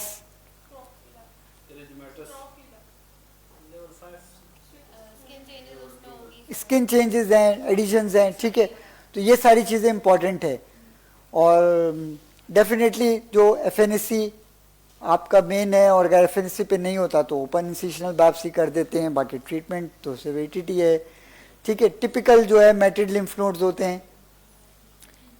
लिम्फोमा की अगेन मल्टीपल होते हैं लेकिन मैटेड नहीं होते, डिस्क्रीट लिम्फ नोड्स होते हैं, रबड़ी कंसिस्टेंसी होती है, ठीक है। डिस्क्रीट का मतलब ये है कि अगर दो लिम्फ नोड हैं तो वो दोनों आपका अलग अलग फील होते हैं, ठीक है, उसकी मूवमेंट अलग अलग होती है लिम्फोमा की। तो लिम्फोमा पे आ जाए, लिम्फोमा पे आपको मोस्ट ऑफ द टाइम क्या होता है कि जो उसकी आर्किटेक्चर है उसके लिए इंसिशनल बायोप्सी इज रिकमेंडेड, ठीक है। फिर ट्रीटमेंट तो उसकी हो गई। मेटास्टेटिक हम तकरीबन कर चुके हैं कि जो फीचर है फर्म टू हार्ड है, फिक्सिटी है, ठीक है। टिपिकल जो मेटास्टेटिक ट्यूमर ऑकल्ट मेटास्टेसिस, ये वैसे क्या चीज़ है? Not related with the neck mass, वैसे ये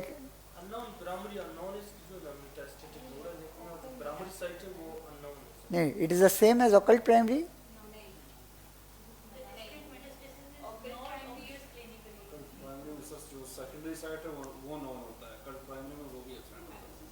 नहीं, ये ऑकल्ट मेटास्टेसिस क्या?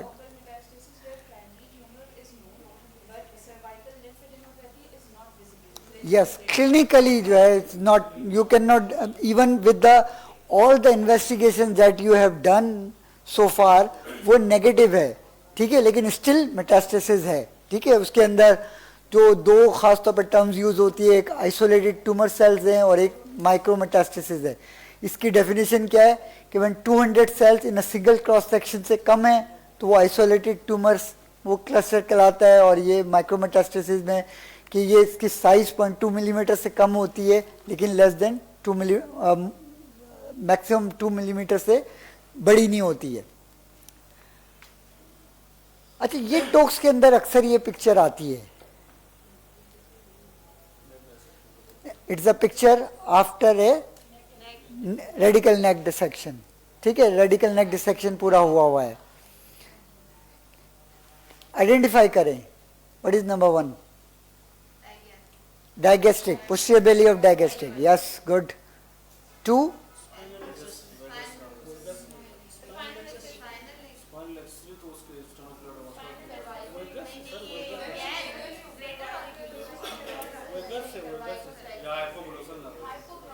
हाइपोग्लोसल तो ये इसके नीचे जा रही होती ना, डाइगेस्ट्रिक के साथ साथ हाइपोग्लोसल तो जा रही होती, ये तो नीचे जा रही है, सर्वाइकल में नीचे जा रही है। आंसर सर्वाइकल ही सही है, ठीक है। ये कैरोटिड शीथ के अंदर जा रही है ना, एक ही है, वेगस नर्व है, ठीक है, तो ये तो क्लियर है, वेगस नर्व। 5 पे कॉमन कैरोटिड है, ये इंटरनल जुगुलर वेन जो है वो लाइगेट करके उसको साइड पे की हुई है। और ये क्या है, हाँ, फ्रेनिक नर्व लेटरल से मीडियल जा रही है, ठीक है, एक ही है जो लेटरल से मीडियल जा रही है, तो फ्रेनिक नर्व। तो ये पिक्चर अक्सर होती है। फिर इसके हवाले से जो सवाल होते हैं वही नेक डिसेक्शन के जो हमने किए कि टाइप्स ऑफ नेक डिसेक्शन पूछ ली, कॉम्प्लिकेशंस ऑफ नेक डिसेक्शन पूछ ली, वो सब चीज़ें टॉक्स में आपके पूछी जा सकती है। क्या है ये पिक्चर जो है वो आपकी टॉक्स में भी आ सकती है, या ये ऐसे ही पेशेंट, सिमिलर पेशेंट आपके शॉर्ट केस में भी आ सकता है। नेक मैस है, एक इंसिशन स्कार मार्क भी है इसके अंदर, प्लस पूरे का पूरा टॉन्सल पुश है। क्या होगा? पैराफेंजियल, ठीक है। अभी जो हमने पूरा डिस्कस किया तो उसकी टिपिकल पिक्चर पैराफेंजियल स्पेस की है, ये उसी पेशेंट का ये सीटी स्कैन ये आपका आ सकता है, उसके अंदर टॉक्स के अंदर आ सकता है। चलो करो डिस्क्राइब, इसको कौन करेगा? करें, देख लें पहले अच्छी तरह से, फिर करें, करीब जाके देख लें, करीब जाके देख लें। टाइम तो हो गया आपका, 1 बज रहा है, जल्दी जल्दी बस करते हैं।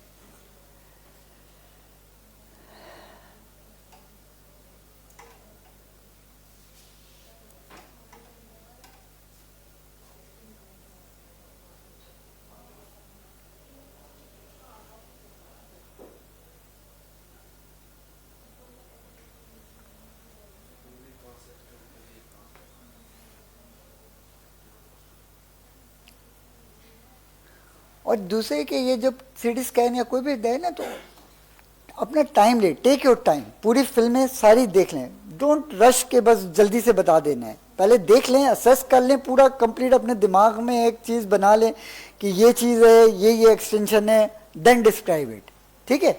अब ये देख रही है तो ओके, देख लें पहले अच्छी तरह से सारे। हाँ,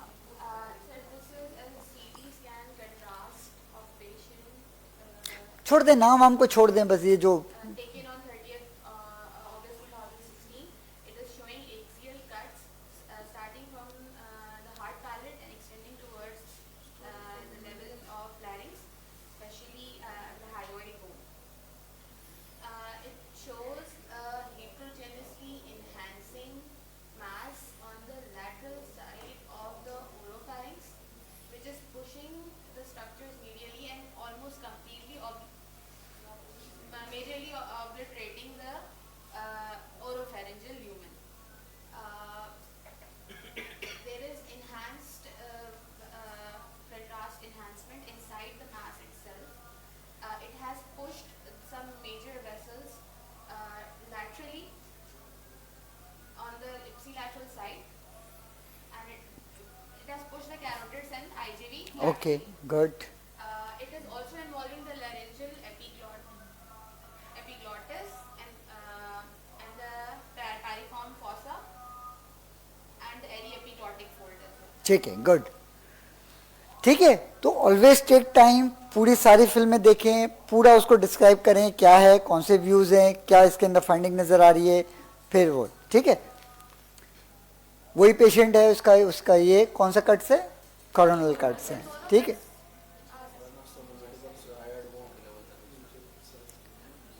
सैजिटल कट्स हैं उसी पेशेंट के. सर वो तीनों हमें प्रोवाइड करेंगे जो भी केस होगा उसके तीनों कट्स हमें एक्सप्लेन करने होंगे. बिल्कुल, तीनों भी हो सकते हैं, डिपेंड करता है. बाज जो है, जो कुछ पेशेंट होते हैं जो पैसे बचाने के लिए सिर्फ एक्सेल कट्स कर ही फिल्म में दे देते हैं, तो वो अवेलेबल नहीं होंगे.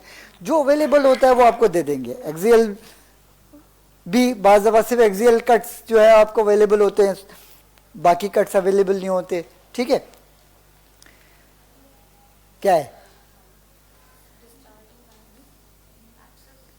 एब्सेस है, साइंस ऑफ इन्फ्लेमेशन है, प्लस पूरे का पूरा ये देखें, और अगेन पैराफेंजियल है, लेकिन with inflammatory abscess formation. Parapharyngeal abscess. ठीक है, ये केस आपके शॉर्ट केस में भी आ सकता है, ये टॉक्स के अंदर भी आ सकता है, पैराफेंजियल एब्सेस का. नहीं, क्रिसमस होगा ना, वो तो क्रिसमस मतलब, अच्छा ये क्रिसमस कह रही, हाँ नहीं है, देख लें क्या कर सकते हैं. बिल्कुल, मुंह खोल के पूरा दिखा रहा है अच्छी तरह से. हाँ, और ये देखे ना कि पूरा का पूरा ल्यूमन तो बंद ही है तकरीबन.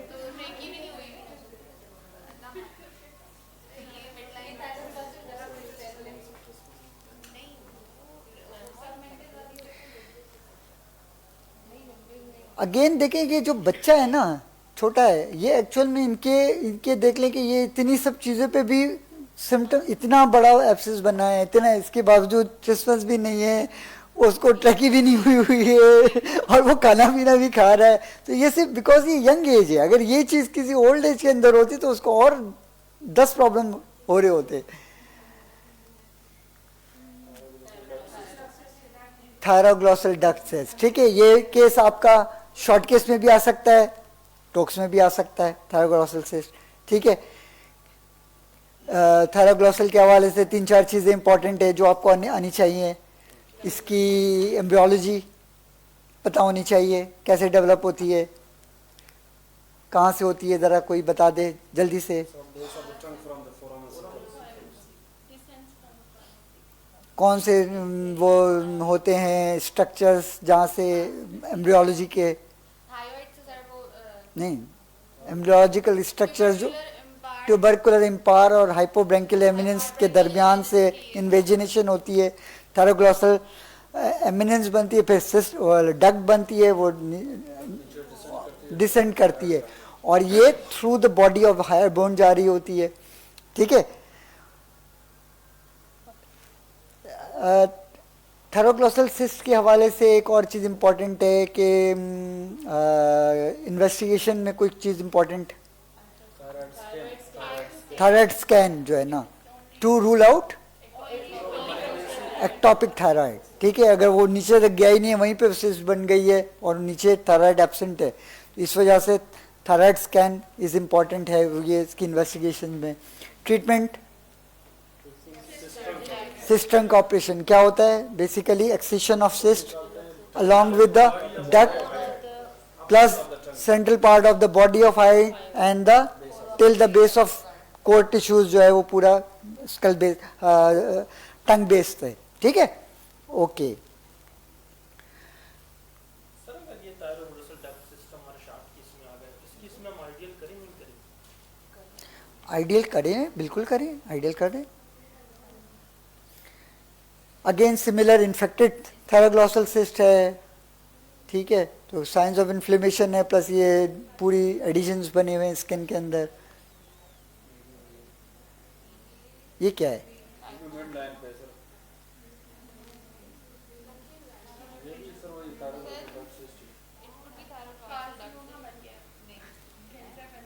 कैंसर बन गया है. हाँ, एनी आइडिया क्या हो सकता है?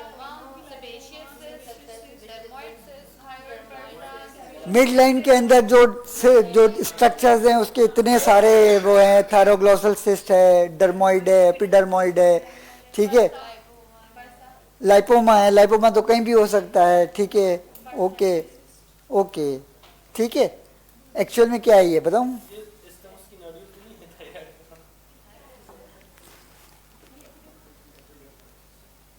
इसको जरा प्ले करो।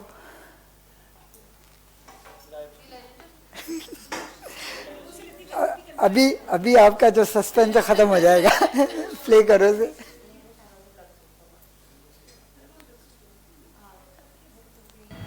चलो थूक निकलो, हाँ थूक निकलो, ठीक है। अब मुंह खोलो, हाँ जबान बाहर निकालो, अंदर नहीं, मुंह नहीं बंद करो, हाँ बाहर अंदर, ठीक है, ठीक है। तो ईच एंड एवरी स्टेप जो होता है ना समझाने का ज़रूरी होता है आपका करना।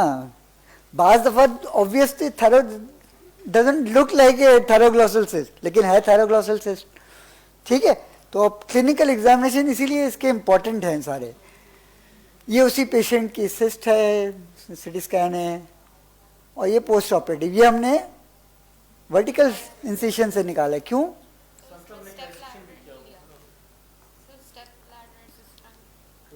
वो भी कर सकते थे नॉर्मली, तो हम थायराइड को थायरोग्लॉसल सिस्ट को हॉरिजॉन्टल इंसिशन, बड़ा एक्चुअली के साइज में बहुत बड़ा था, तो आपको हॉरिजॉन्टली बहुत बड़ा इंसिशन देना पड़ता, उससे ज़्यादा बेहतर ये मिडलाइन इंसिशन जो है वो था। What is this? सिंगल है ये, और ये देखें स्टेनोक्लीडोमास्टोइड क्लियरली नजर आ रहा है। ये ब्रैंकियल सिस्ट है, ये इन्फेक्टेड ब्रैंकियल। ये अगेन देखें स्टेनोक्लीडोमास्टोइड के बिल्कुल एंटीरियर बॉर्डर पे, उसकी टिपिकल उसकी जो इसकी जो साइट है ना, एंटीरियर बॉर्डर ऑफ स्टेनोक्लीडोमास्टोइड पे होती है, अपर 1/3 और लोअर 2/3 के।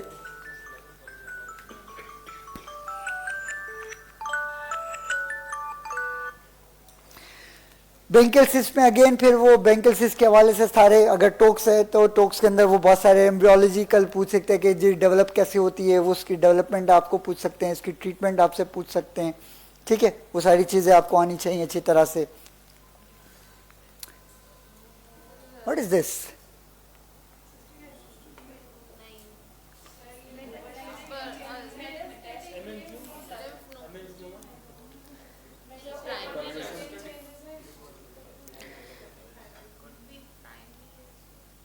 अच्छा, इसके अंदर एक स्कार मार्क भी नजर आ रहा है अभी थोड़ा सा।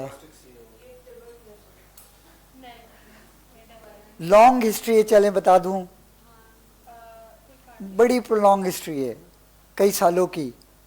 सर्जरीज भी हो चुकी हैं और भी बहुत कुछ हो चुका है।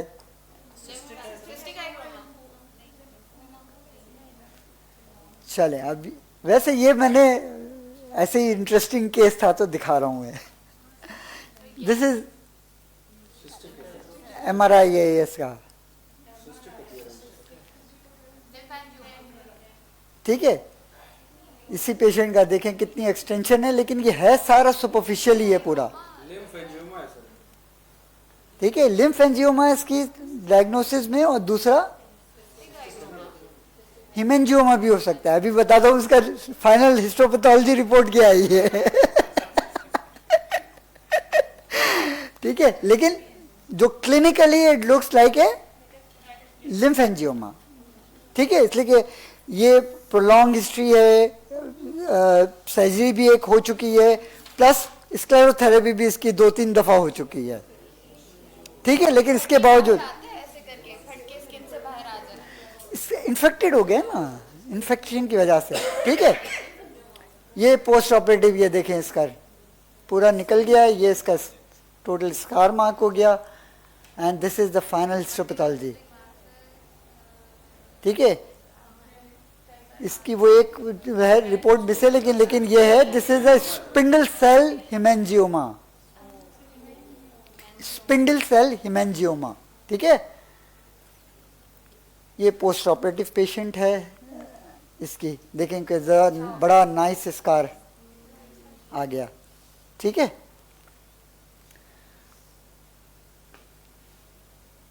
सीटी स्कैन है, विथ कंट्रास्ट है, क्या है?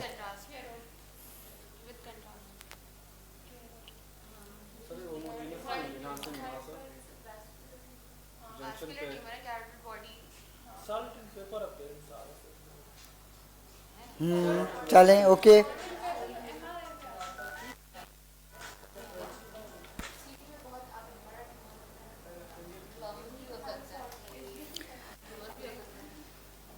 स्पॉट डायग्नोसिस बता,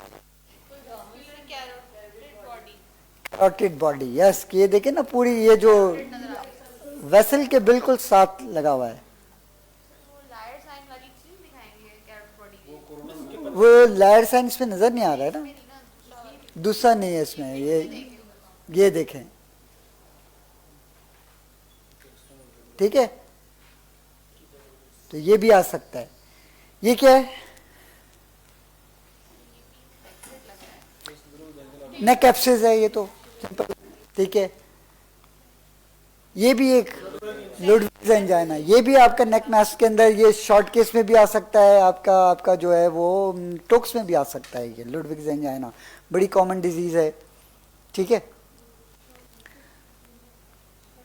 again another case of Ludwig's angina है, बड़ा सीवियर, पूरे ऊपर तक सेलुलाइटिस हुआ हुआ है पूरा।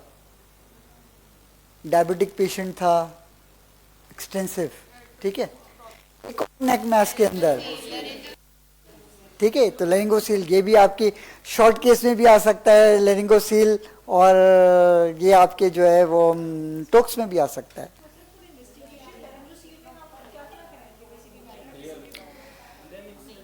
लेरिंगोसील में देखें, एक तो वेल्सल्वा के साथ सीडी डायग्नोस्टिक है, ठीक है, और बाकी जो डायरेक्ट लेरिंगोस्कोपी है, हाँ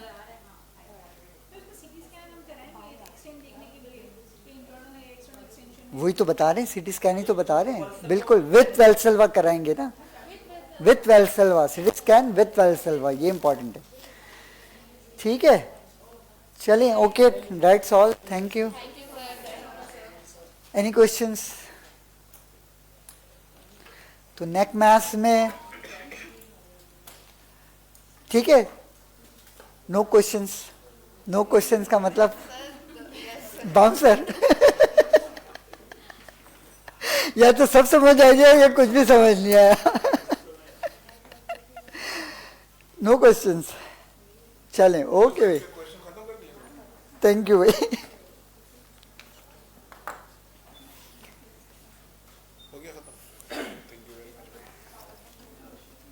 ये निकाल लें इसका।